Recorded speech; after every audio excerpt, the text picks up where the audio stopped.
Editor. Kembali lagi Kulik kumpul asik bersama Prul ya. Kita membahas anime sama ranking episode 7. Ya, kita akan bagi menjadi beberapa pointers ya. Jadi bisa dijawab juga nanti di komen bareng-bareng ya kan. Episode 7. Yang pertama, reaksi lo saat ngeliat Despa nih kan beda banget sama si kakaknya si Desha. Sebenarnya perbedaannya bisa dibilang gue nggak expect di situ bedanya. Iya. Karena sebetulnya gue expect itu kayak si Desha kakaknya itu iri karena justru adanya tuh lebih kuat, lebih bisa mengayomi rakyat segala macam. Tapi ternyata sebetulnya enggak gitu kan. Si Despa memuji ya, dia kayak iya sebetulnya kakak saya itu memang lebih kuat, dia lebih dihormati oleh rakyat, dia lebih bijaksana gitu. Tapi ternyata ada satu poin penting yang membuat Desha itu sangat iri dengan Despa. Satu doang. Ya itu sebenarnya ya mukanya. Mukanya karena Despa ganteng, Desha ya. Jadi kalau gue ngeliatnya apa ya, irinya ini hanya humor gitu, lucu gitu. Jadi ya kan bukan konflik yang serius. Gitu. Jadi kita juga nontonnya juga kayak fun aja gitu kan. Ya nggak tahu mungkin ada yang dibalik dari situ, cuman so far sih kayaknya nggak ada ya. Iya nggak ada lah. Maksudnya kayak beda lah sama istilahnya irinya Daida dengan Boji gitu kan. Boji dengan Daida. Despa sama Desha ini lebih ke humor memang gitu juara buat bercanda gitu kan. Dan keduanya kayaknya sih sampai sekarang nggak ada intention yang jahat ya. Nggak tahu Despa gimana. Soalnya rumahnya Despa bagus gitu. Kalau misalnya Desha itu sangat benci dengan Despa, bener-bener irinya sampai benci, dendam kesumat gitu ya, harusnya dia diusir lah, tempatnya jelek lah gitu kan. Tapi ternyata enggak. Keduanya masih sama-sama hidup masing-masing. Iya, benar-benar. Nah, Despa sendiri sebetulnya kalau lihat nih, dia baik atau karena kebetulan dapat duit nih ya kan. Terus gue bilang aja gue bisa ngebantu lo sampai lo jadi kuat. Gitu. Kan kadang suka ada scam kayak gitu kan. Iya. Tapi kalau kata gue dia menghormati janji sih. Karena gini loh, istilahnya ya lo harus memberikan sesuatu lah kalau mau dibantu gitu kan. Istilahnya kayak Kage juga menemani Boji di perjalanannya itu, di petualangannya kan karena Kage melihat bahwa Boji adalah sosok yang sama dengan dia gitu. Jadi ada rasa peduli yang akhirnya membuat Kage membantu Boji juga membantu Kage gitu. Ya Despa ya karena uang tadi.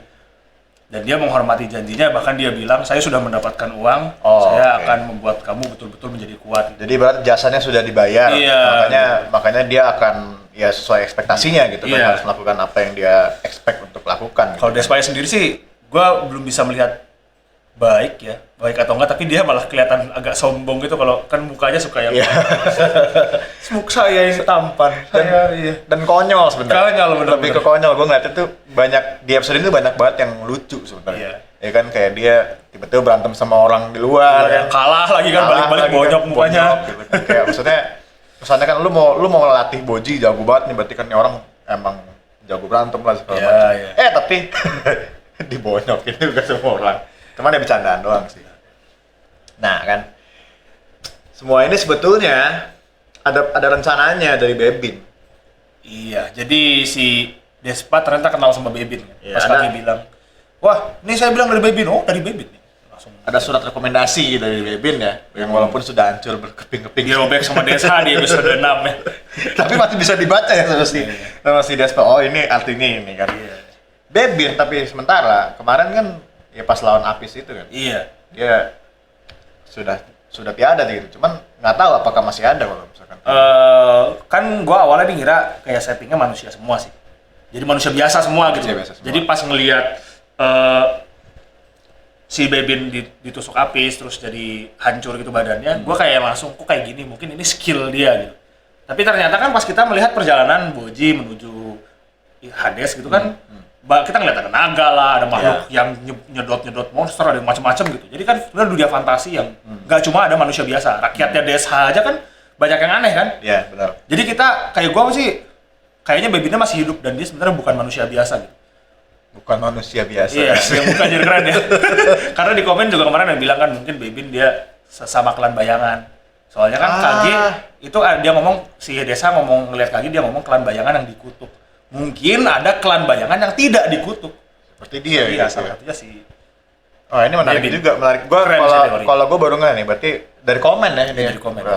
Gue baru nggak sih, berarti Bebin ada kemungkinan kayak gitu ya, karena ya pas dia jatuh kan dia diisep ke bawah kan, dan hitam kan, apa Iya benar. Kayak kegelapan gitu. Jadi mungkin masih ada. Ya episode besok yang mungkin akan menjawab ya sebenarnya. Bagaimana nasib Bebin? Nah, tadi juga pas sebetulnya momen yang lumayan menarik menurut gue ya. Kan si Boji kan masak ya. Iya. Masak kan. Boji masak. Dan emang maksud gue pas pertama kali lihat si Boji masak, kayak gue sih heartwarming banget karena kan dia kayak makan terus kayak enak banget gitu kan, lucu banget gitu. Telur langsung ditaruh, ngambil gitu kan. wortel, ngaduk, nyicipnya juga kelihatan enak kan. Wah enak sekali, tambahin ini bumbu. Enak. Dan lu juga bilang kan pas lo ini kok ditaruh semua gitu kan di situ. Asal banget masaknya gitu kan. Tapi kok enak gitu kok enak gitu. Di situ udah mulai rada aneh gitu. Kok begini gitu kan. Nah, ada pas dimakan bareng-bareng sama semua ya kan, sama Kage dan juga sama Despa pada langsung bereaksi aneh-aneh. Iya. Wah, warnanya aja kan mengkilat kan, baunya juga udah kenapa baunya begini. Pas dimakan, wah, langsung melihat alam sana. Dan ini yang ternyata scene penting kayaknya dalam episode ini justru ya. Jadi pas dia ngehalusinasi ini, ngehalu ada raksasa kan, yang awalnya kita bercandain kan, Attack on Titan. Ternyata abis itu masuk ke scene penting, wah ternyata Boji punya merupakan keturunan raksasa. Jadi yang kita kira scene itu scene bercandaan, ternyata ada meaning yang penting banget di scene tersebut gitu ya. Jadi di saat itu Despa baru sadar gitu, bangun langsung kan, Kage sini dulu. Kok dia seorang raksasa ya? Lu tahu nggak kalau dia keturunan raksasa? Enggak tahu. Ya udahlah, terus gitu doang kayaknya. Padahal bisa jadi pertanyaan gitu kan, Boji adalah raksasa yang kehilangan kekuatannya. Terus sebesar apa coba? Kira-kira segede apa? Tadi kalau di mimpinya sih tadi segede kepalanya segede rumah. Rumah bisa dimakan. Rumah bisa dimakan. Berarti hampir segede gunung, tadi gede banget. Gede banget sih. Tapi ya memang kan di episode 1 juga kan pas masih ada ibunya Boji. Ibunya Boji kan juga gede ya. Oh iya. Menurut gua sih kayaknya dia sesama pernikahan antara raksasa si Per sama bosnya sama si ibunya itu raksasa juga. Jadi kalau kata gua sih gede banget karena justru darahnya murni raksasa gitu loh dia si Boji aslinya. Jadi pokoknya intinya sebenarnya si Boji sebagai raksasa kan ada beberapa tipe. Maksudnya ada beberapa hal yang membedakan raksasa dengan orang biasa. Nah, termasuk makanan kan.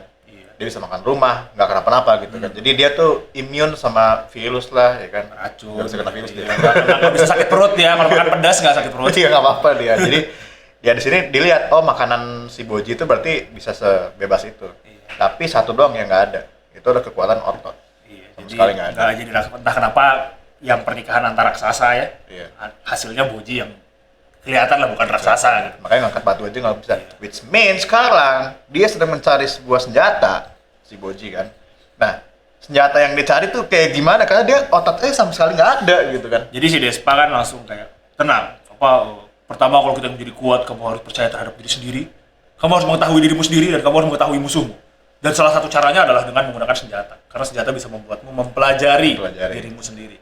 Dikasih langsung ada banyak senjata, ada kapak yang dipakai sama Raja Perth, mirip gitu. Ada pedang yang dulu dia nggak kuat ngangkatnya kan. Pertanyaannya nih, apa yang kira-kira diambil Boji? Kalau menurut lo apa ya? Kalau gue jujur ya, kemarin gue bilang di reaction gue bilangnya pedang kecil. Iya. Nah, tapi kalau gue setelah gue pikir-pikir, menurut gue kayak jarum nggak sih? Jarum? Kayak jarum. Oh, kayak ini pedang fencing? Iya, kayak pedang anggar. Jadi jarum aja panjang kan ringan, tapi kalau sekali tusuk di bagian kelemahan, seng. Oh iya. Jadi dia ngindar-ngindar. Iya gitu loh. Berarti tipe berantemnya yang bukan Poké Great Sword ya? Iya, dia agility max, dexterity max, SR-nya mah satu aja nggak apa-apa. Yang penting cepat. Iya sih, benar. Bisa jadi kayak gitu ya. Cuman entah kenapa gue feeling dia menggunakan pedang. Oh, kalau gue entah kenapa pengen aja ngeliat. Karena memang setelah itu sih, setelah milih kan dia latihan. Iya. Dan ada scene ngelihat batu gede dipecah belah jadi dua. Dibelah jadi dua ya. Sama Boji. Dan kalau misalkan pedang itu nusuk, kayaknya nusuk. Kayaknya bolong atau pecahnya gini gitu kan. Pecahnya nyebar. Tapi itu ngebelah dua gitu. Jadi senjata itu gue yakin senjata yang menebas. Gitu. Bukan menusuk. Jadi ya. Dan itu salah satu scene yang menurut gue di episode ini paling best. Iya, karena lu bayangin kayak, waduh ada suara apa nih kata Kage. Datang. Oh, gimana Boji? Tidak apa-apa. Kata Desa. Tapi ada yang nggak apa-apa. Ada yang nggak apa-apa di sini. Ternyata ada yang spesial kan? Ada yang spesial. Si Kage kan melanggar, ngintip dikit gitu. Boji kok bisa membelah batu jadi 2 batu besar? Langsung react. Wah, gila. Kage langsung bikin video reaction.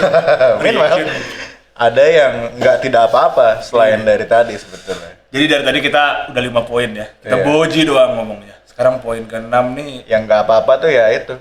Daida. Kenapa dengan Daida? Apa yang terjadi? Yang jelas di awal episode dibilang bahwa Daida memang bukan Anda hanya apa tuh di awal tuh disebutnya? Anda hanya alat untuk berarti membangkitkan seseorang. Jadi si Milanjo itu si cermin ajaib ingin membangkitkan seseorang. Betul. Dan ya di akhir episode dilihat ya Daida di situ jalan dengan tipe jalan yang sudah berbeda dengan biasanya. Bajunya juga beda ya? Bajunya juga beda. Biasanya kan baju ungu jadi baju hitam ya. Baju hitam dan moodnya berbeda, bawaannya berbeda. Dia duduk di tempat raja dan dia bilang, saya apa namanya itu dia? Lagi-lagi saya mengorbankan anak iya, saya. Lagi-lagi saya mengorbankan anak saya. Berarti Ada lagi-lagi dan ada anak saya. Iya. Tandanya yaitu is none other than bapaknya. Iya, ada kemungkinan itu Pert. Kan kalau karena Krexia kenapa kan? Karena ya Daida itu anaknya Pert kan, anaknya Bose. Iya. Ya anak raja Bose, anak raja Pert. Tapi kalau lagi-lagi berarti kan sebenarnya dia punya anak yang lain dong. Ya kan? Editor punya pendapat. Wah, Wah. Kayak Gimana editor? Ask dia editor nih kita mau Jadi kan si Boji itu kekuatannya dicuri. Ya. Kemungkinan si Bose itu atau Raja Pert tuh sebenarnya bukan giant, bukan raksasa. Dia jadi raksasa karena ngambil kekuatannya Boji. Oh. Jadi yang raksasa aslinya mungkin ibunya. Oh. Makanya kan dia bilang ya kekuatannya hilang, diambil siapa? Yang mengambil kekuatannya siapa lagi? Oh, lagi-lagi saya menggunakan anaknya karena dulu dia menggunakan Boji ya, mengambil Boji kekuatan. untuk ngambil kekuatannya. Sekarang ngambil ini buat Vesselnya. hidup lagi. Iya. Oh, jadi udah 2 kali ya. Oh, anaknya kan cuma 2 kan? Iya, jadi bukan Nggak anak. tahu kalau ada anak lain ya. Iya. Yes, iya. Tapi at least yang kita tahu kan dari yang anime seperti itu gitu, dari yang cerita yang Soalnya kalau kerajaan kan suka ada anak yang terbuang, Iya. ya kan? Cuman ini kayaknya, ya nggak tahu kayaknya sebelum ada sampai sekarang ya. Jadi memang di terakhir itu kan ada kemungkinan Daida sudah diambil tubuhnya ya kan sama si Raja Pert, Raja Bose. Dan tandanya Daida berarti tidak mengkontrol diri dia sendiri sekarang. Iya gitu loh. Dan menjadi kembali kita kalau kalian ingat di terakhir episode 4 ya. Iya. Yang Daida membuka peti Pandora kan. Pas Dia membuka kapan ya? peti, pas terakhir. Oh, dia yang mimpi ya? Iya, dia mimpi. Oh, oke. Tiba-tiba keluar hitam-hitam. Iya, gue baru inget tuh ya. Bener. Jadi mimpi keluar hitam-hitam terus ada Boji dan Ada Boji yang melindungi Daida. Jadi hanya Boji yang bisa melindungimu, menyelamatkanmu karena Boji akan menghabisi semuanya dengan berpegang teguh, tidak pernah menyerah gitu. Berarti itu scene itu baru sekarang kayaknya nih. Iya, mulai. nyambung nih. Kayaknya Jadi sebetulnya Daida itu masih bisa diselamatkan, cuman yang bisa diselamatkan dia hanyalah Boji kayaknya. Iya. Tuh feeling gua. Mungkin dari Boji nanti setelah latihan dari Despa ketemu lagi kan. Wah, ini it all comes together. Iya, Gua ada seneng scene banget. epic gak sih nanti? Wah, Boji begini kan, Daida begini, celang. Wow. Gila aja gua bayangin. Gue nggak bisa sabar menunggu sini keren banget pasti. Feeling gua sih gitu di akhir gitu, build up-nya kerasa soalnya bakal ada Boji versus Daida. Iya, ini keren banget sih so far ya episode 7 ya. Walaupun ini episode build up, episode yang bikin hype untuk next episodenya lagi, cuman tetap diberikan banyak info-info penting. Iya. Ya. Dan dia dikemas padat, ya infonya padat, dikemas dengan bagus dan fun ya. Karena kita banyak scene lucunya sih. Di sini humor banget sih sebenarnya episode 7. Humor dan seriusnya juga ada. Dan seriusnya juga ada, benar sekali. Makanya ditulis juga di komen ya, menurut lu gimana episode 7? Dijawab juga tadi pointers-pointersnya 1 sampai berapa tadi? 1 sampai 6 ya, karena ada juga beberapa sobat lu yang jawabnya per poin tuh gila keren banget. Itu keren banget. Dan gue bacain dan justru dari situ gue jadi tahu, oh benar juga nih spekulasi. Iya. Kan. Sebenarnya jangan spoiler. Ya, dan please buat Manga Reader jangan spoiler.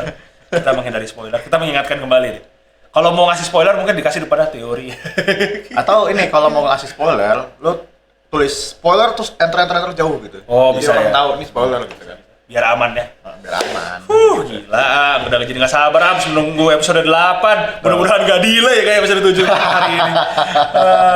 Ranking of Kings episode 8 akan tayang Jumat depan ya. Harusnya sih nggak delay gitu kan. Harusnya nggak delay tiap 1:30 pagi. Iya, jadi kita akan menunggu untuk next episode lagi. Kita akan react dan diskusi seperti biasa seperti begini. Yoi. Jadi ditunggu terus, di subscribe dari sekarang guys. Gue Ams. Gue Dito. Sampai jumpa di video selanjutnya. Bye bye.